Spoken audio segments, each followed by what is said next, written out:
Olá! Hoje nós vamos falar de teatro e eu nunca vou entender por que o brasileiro não lê textos dramatúrgicos. Sei que uma parte da culpa é da escola, de nós professores que não pensamos na leitura de textos teatrais. A gente só lembra de peça de teatro quando é para montar uma peça na escola, né, para os alunos produzirem. E também culpa de vestibulares, exames importantes, que com raríssimas exceções não cobram textos dramatúrgicos. Agora, eu acho isso uma pena, porque vamos lembrar, textos dramatúrgicos são muito fáceis de serem lidos. Por quê? Porque eles são basicamente apenas diálogos. Não existe a figura do narrador, pouca coisa ali, uma indicação ou outra, tá?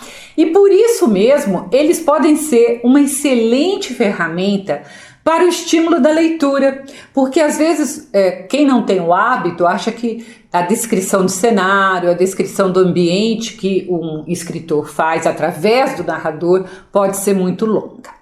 Nós deveríamos ler textos dramatúrgicos como treino antes de começarmos a ler romances mais extensos. Eu sempre falo sobre isso quando eu faço formação de professores, né, da importância de você utilizar textos dramatúrgicos. Claro que como as pessoas não estão muito acostumadas a esse tipo de texto, pode ser que no seu começo ali de ler textos de teatro, você tenha um certo estranhamento, mas rapidamente você vai perceber como é prazeroso e fácil ler textos de teatro, né? Eu leio uma peça em 1-2 horas porque o texto é o tempo do espetáculo, gente. Então é muito mais fácil do que um livro de uma narrativa longa, tá? Se você me conhece, você sabe que eu escrevo para teatro, eu já tive 5 peças encenadas e eu quero contar para vocês que um momento que me dá muito prazer, porque eu escrevo sozinha, óbvio, é quando é feita a primeira leitura e eu escuto a peça. Então, além de ler, escutar também é uma excelente ferramenta. Hoje nós vamos falar então de um grande sucesso do teatro e do cinema, que é este livro, Um Bonde Chamado Desejo, do dramaturgo americano Tennessee Williams. Na verdade, Tennessee Williams é o pseudônimo, né, de Thomas Lanier Williams.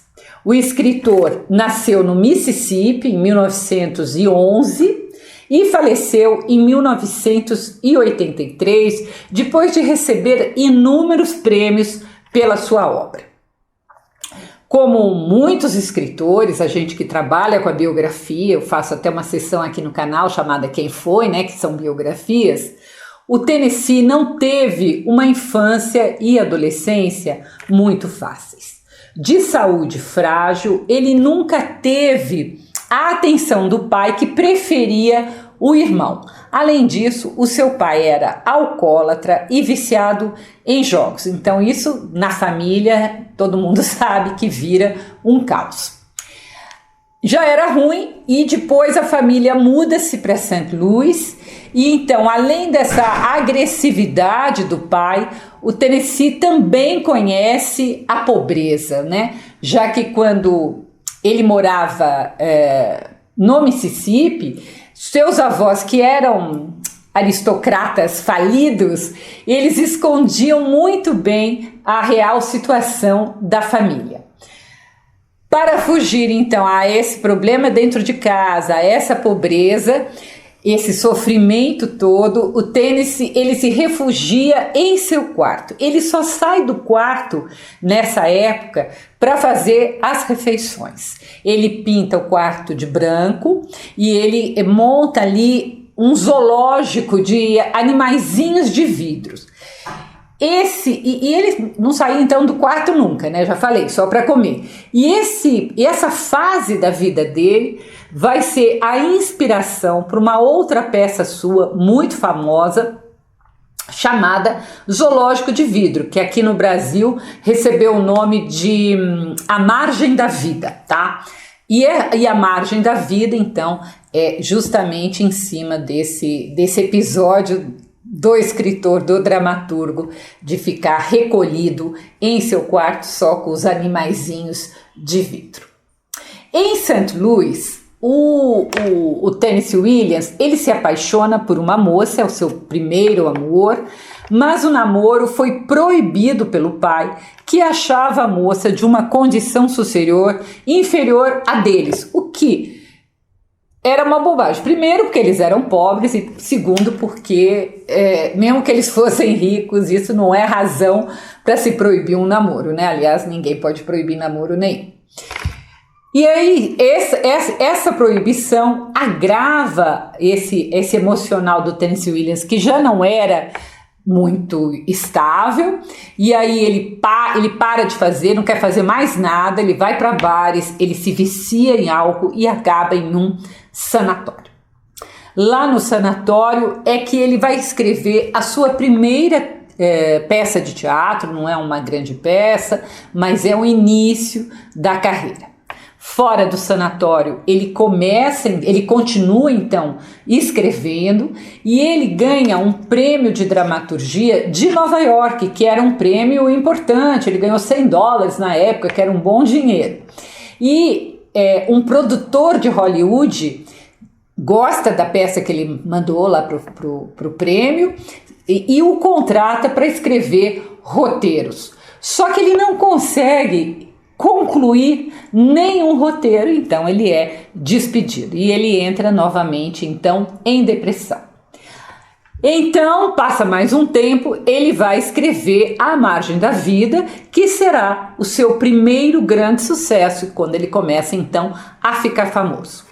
O Tennessee Williams se tornou um adulto muito sensível, muito instável ao longo da vida, então ele vai alternar momentos melhores e piores, né?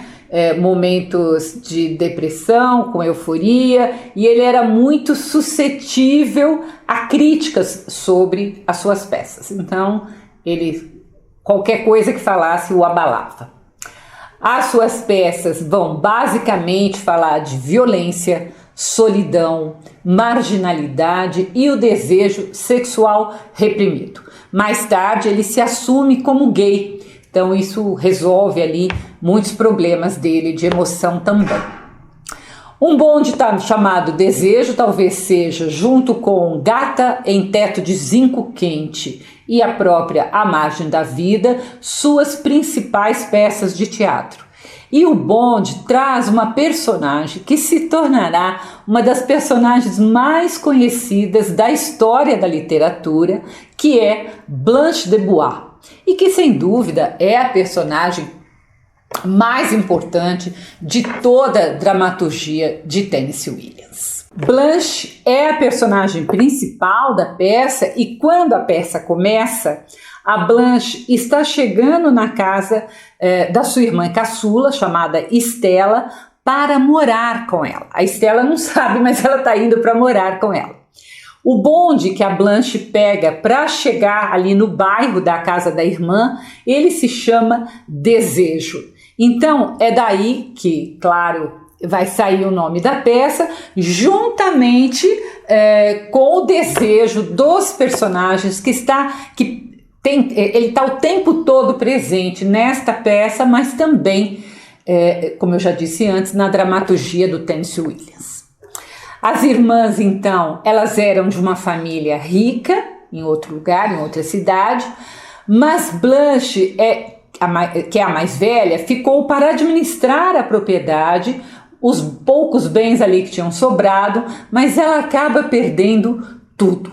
E a Estela havia ido embora da sua cidade, tinha se casado com um homem pobre e rude, descendente de poloneses, chamado Stanley Kowalski, e se adaptar dessa nova vida com o marido ali, até então a chegada de Blanche, que aí nós vamos conhecer como é essa vida da Estela.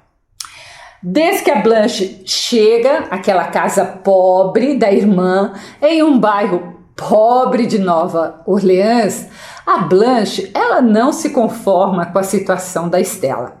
Ela não entende como é que as duas, tendo uma educação tão refinada, com a riqueza que elas tiveram, a Stella pudesse ter se casado com Stanley, que era um homem muito bruto, muito pobre, muito rude, né? E ela não esconde isso nem por um momento, não esconde nem da irmã, nem do cunhado, que ela não gosta dele, e isso faz com que imediatamente eles se antipatizem, o Stanley e a Blanche. Logo ali que eles se conhecem, já nasce essa antipatia. Eles são opostos, né? A Blanche é toda delicada, toda aristocrática e ele é um bruto. A Blanche sofre dos nervos, ela tem uma completa instabilidade emocional. Porque diz ali, pode ser a razão, quando moça, ela se apaixonou e se casou com um jovem que era da sua idade, muito bonito, e foi um grande amor da vida dela. Um dia ela chega em casa, na casa de casada, né? E ela pega o marido com um amante mais velho, né? Um outro homem mais velho. Quando ela diz a ele que ela tinha visto tudo e que ele a repugnava, o que o jovem fez? O jovem se suicidou. E ela então carrega com ela a culpa da morte do seu marido. Ela acha que ela podia ter ajudado, né? E não jogado ele mais para o buraco. E o Stanley, então, como eu disse antes, é o contrário. Ele é um macho dominante, ele bebe, ele joga pôquer, ele é estúpido quando tá bêbado, ele bate, inclusive, na mulher Stella que está grávida. A peça, ela foi escrita em 1947. Eu sei que faz tempo, mas mesmo naquela época, um homem bater numa mulher já era um absurdo. Já nos choca. Agora, o que nos choca mais é a reação da Stella, que perdoa a violência do marido contra ela, né? Como se fosse uma coisa sem muita importância. A própria Stella foi defender o marido para a irmã, quando a irmã achou que aquilo era um absurdo, ela viver com um homem que batia nela. Abre aspas. O que a Stella diz? Abre aspas.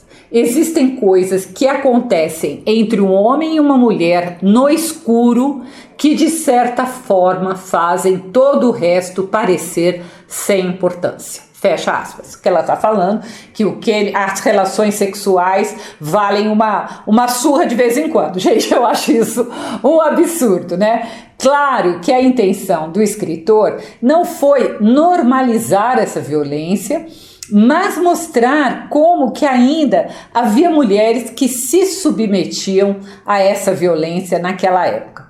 E o pior, né? Tem mulher que se submete até hoje, né?